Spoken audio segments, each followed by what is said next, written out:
you guys read Sarah Kay's advice about being able to command an audience? All right, well, let's talk about it. What do you guys think?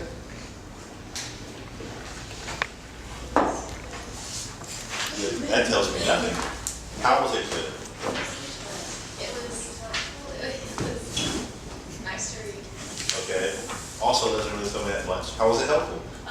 The way she was talking about like how she was like observing the audience and like changing how she presented it to like fit the audience she was presenting for.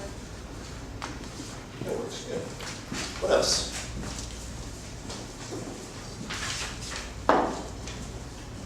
Well, who else actually read it?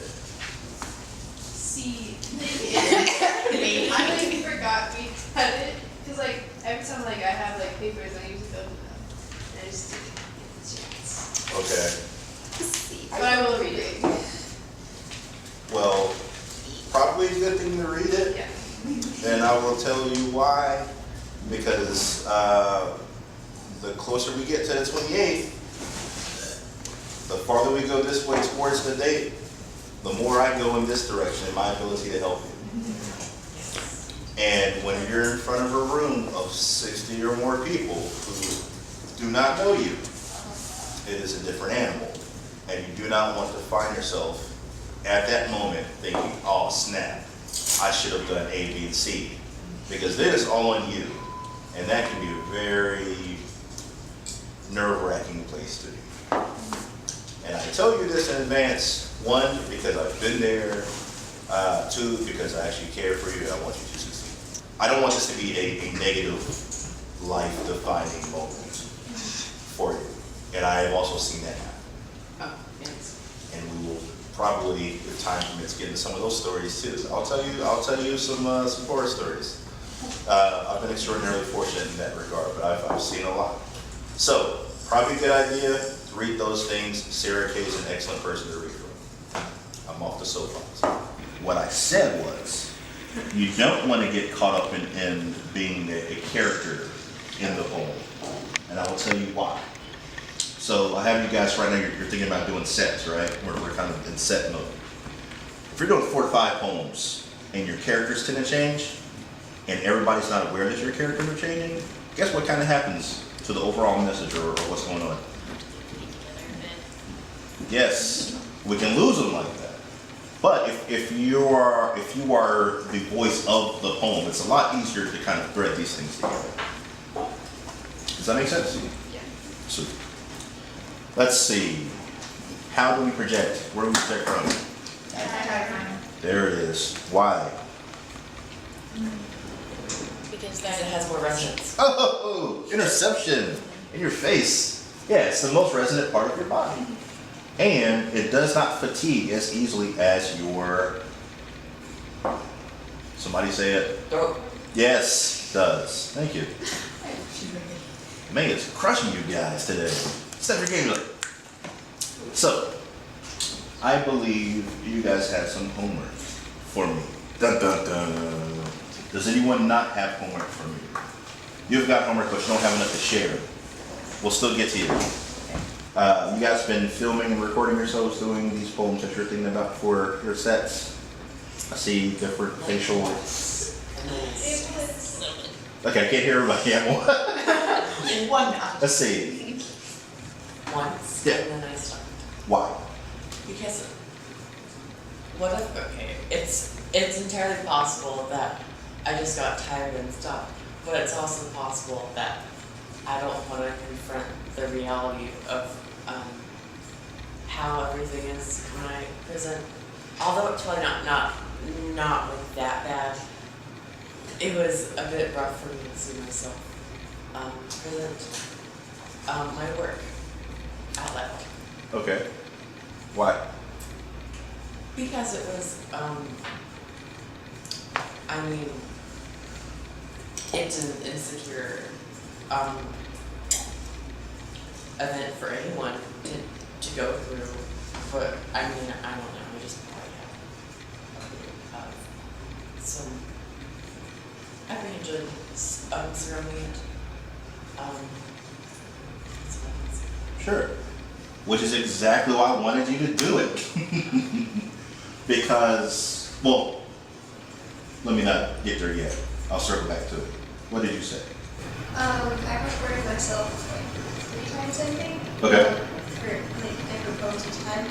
And it made me very like nervous because I realized how much like I could mess up. Because when I listened back over the recording and stuff and like watched myself, I noticed every single tiny little detail that I messed up.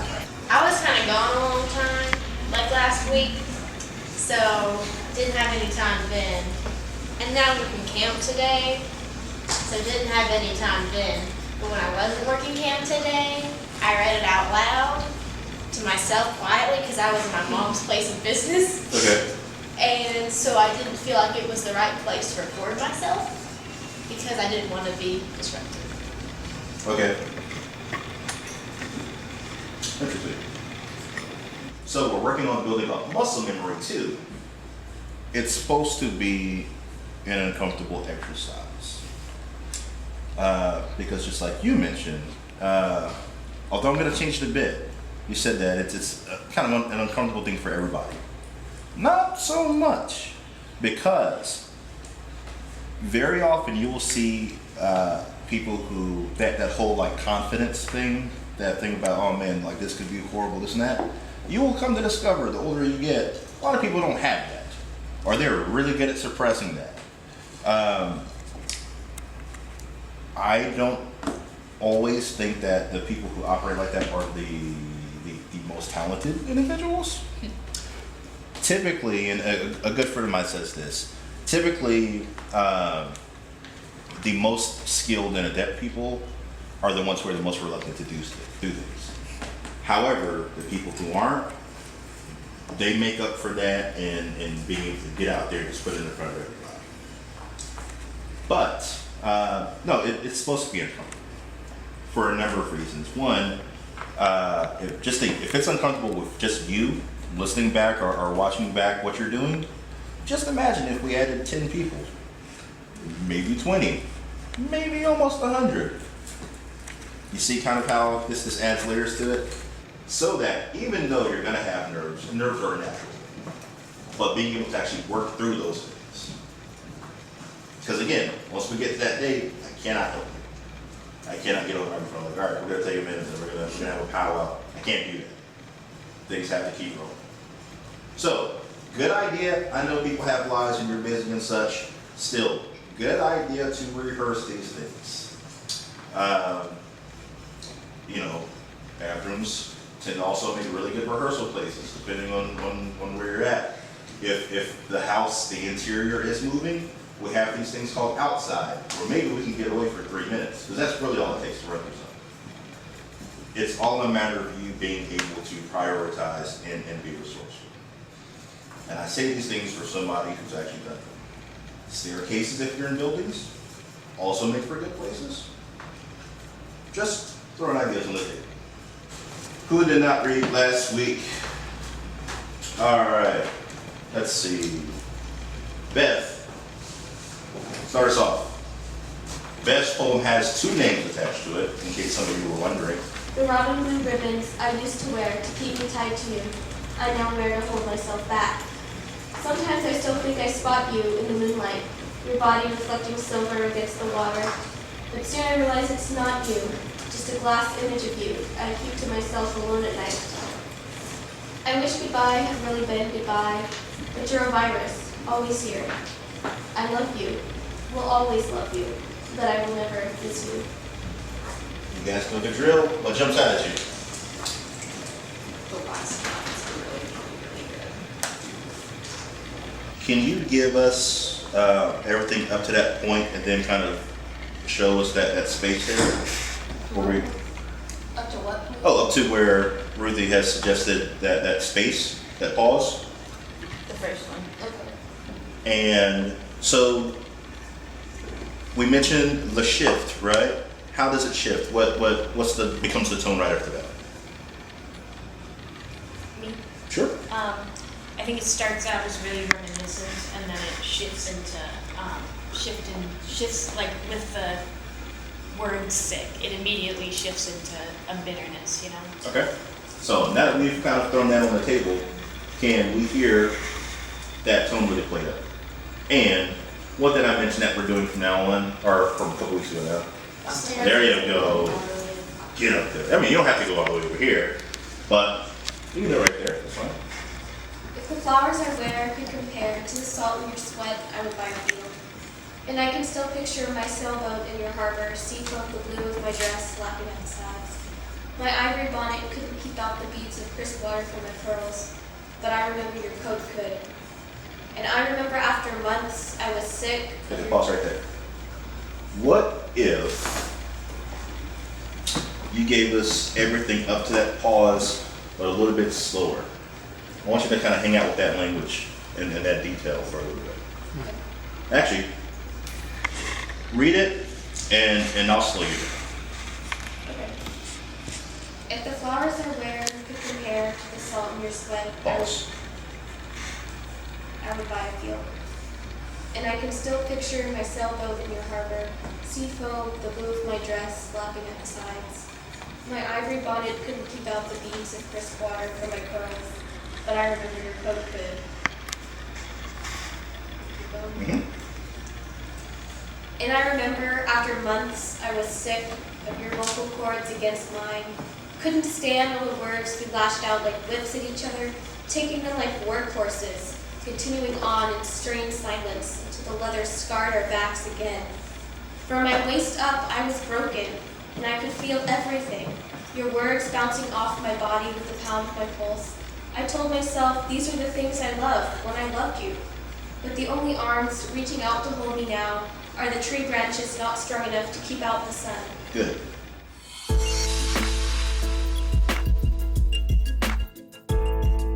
Welcome.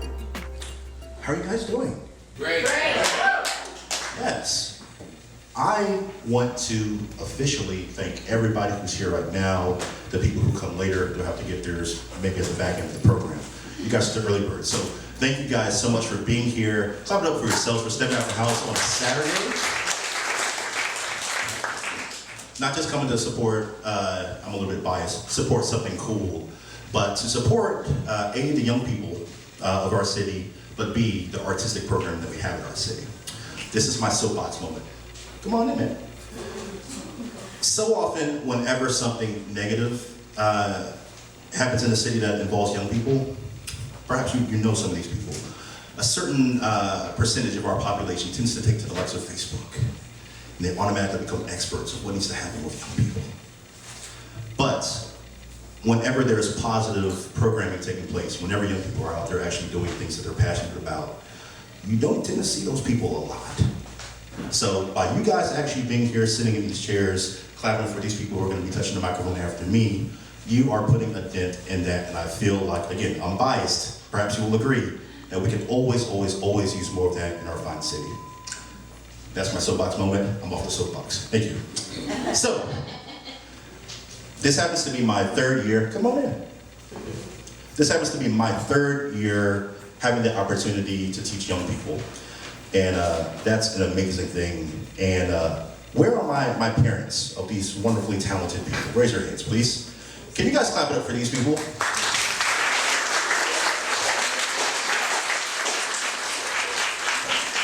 They have honored me by trusting me with their most precious cargo.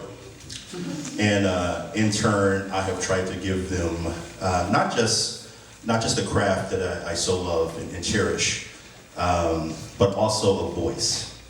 And I feel like, especially in this current time that we're living in, the ability to actually have a voice and to articulate your perspective in your world and the things that you encounter is so vital. So parents, thank you guys. Thank you so much. The only slingshot I have known is my voice carrying in an empty room.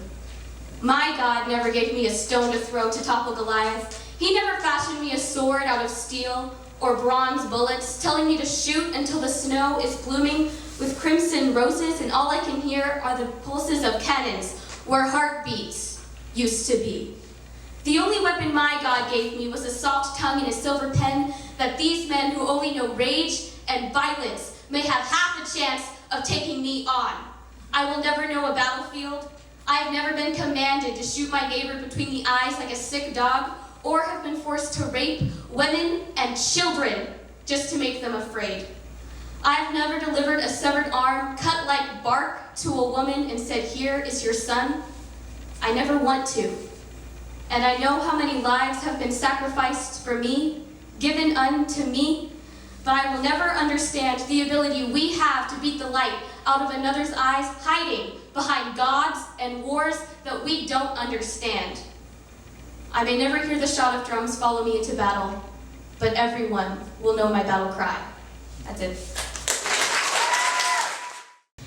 Limbo melted away to uncanny facial blurs, echoing voices, gruff and broken behind a veil of murmurs. Excruciating light filled unseeing eyes with a demolished beating. A beating as a professional bursts in to advise. The child, too small, no older than 4, with fluttering lids as their crimson drizzled out and then it poured. Specks of their life escaped into the stale air as some mechanic sound in the other room ticked a beat by, ringing a beat, taunting, just like the mistake that earned them this snare. The child's light hair tangled about, unheard whimpers and cries on an open and unforming mouth, nurses rocketing through slamming doors, tennis shoe-clad feet beating, slamming on the floor, sounding like the beating as their feet hit the floor. Stale room overflowed with bodies, warm movements. Clinging gauze, hands, and heads dangled above a half-conscious brain, sputtering with what adrenaline was left, full of fear, confusion, fright, beating and beating and beating. Intolerable throbs of the young's unknowing as the spirit tries to leave, but the body refrains. The body as pale as sterile walls, stats dropping, a parent's scream stalls, doctors leap into action, pumping the tiny heart in the tiny chest onto the hardtop desperately. A clock in the other room ticks, calling the seconds gone by unheard, their minds too distracted by a rhythmic beating, the beating and the beating to the sound of a heart beating before it's time to stop. So anyone that knows me, I complain a lot, and especially about my back. I don't really know if I have any back problems, but I just know it really hurts all the time. And so this is what that poem's about. It's titled Back Pain, and not only is it about my back hurting, but it's a lot of things that I have been thinking about for the past month or two. So yeah, it's called Back Pain. My toes are nailed into leaves that don't act like leaves, and I crouch as the lightning bolt cracks the base of my spine into 25 pieces. 25 colors, 8 millimeters by 60.8 millimeters thick. The root of my nails, frail finger teeth, gnaw at my electrified veins. And I cannot help but clench my eyes tightly when the earth is dropped onto my shoulder like a pat on the back from God. Someone I don't want to have a discussion with, despite the thunderous curiosities brewing in the lining of my stomach. My back is hurting, and every time I complain to Atlas, I have to explain that I'm going through the same shit he is. I have to explain that these arms were not made for lifting, but for holding something vaguely familiar that chews the stem of my brain, reminding me that I am only human enough. Oilcloths are stuffed underneath my mattress, and I hide them.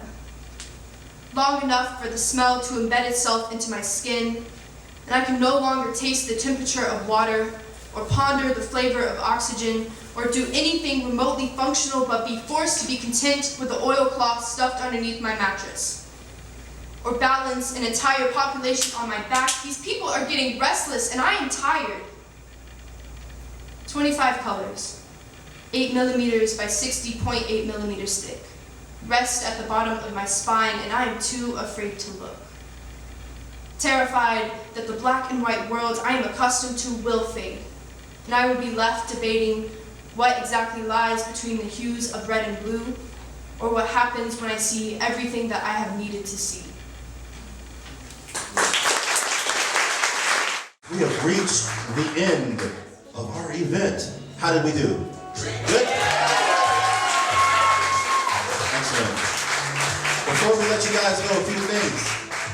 One, look around the room at each other. Look at all these people. Know that all of us in the arts, I'm not just talking about poetry, all of us in the arts in the city can use more of this. Your presence helps us continue to put programming on, but also if you would like to donate a little something, it does not take much, brothers and sisters. I don't want you to think like I have to throw like $250 out. Every dollar that you contribute helps us do stuff like this and other programming that we do for young people and the community at large. So in what minor capacity I can suggest, donations help a lot. And you guys are integral in making that happen. With that said, the idea to do this workshop started in an Uber in Boston after I won a poetry slam up there. And I started thinking about what more I could do to not just lend my skill set to the city, but in a way to kind of reconnect to like 15-year-old me. Like if I were 15 now, what would I want to see? And the fact that we've been able to do this essentially for 3 years, top to bottom, the way that I imagined it is amazing. And again, going back to that whole like calling thing, kind of feels like it's that. So this is my thank you to you. Thank you guys for being here. Thanks for being a part of this. Clap it up for yourselves again for stepping out the house on a Saturday, sacrificing your time.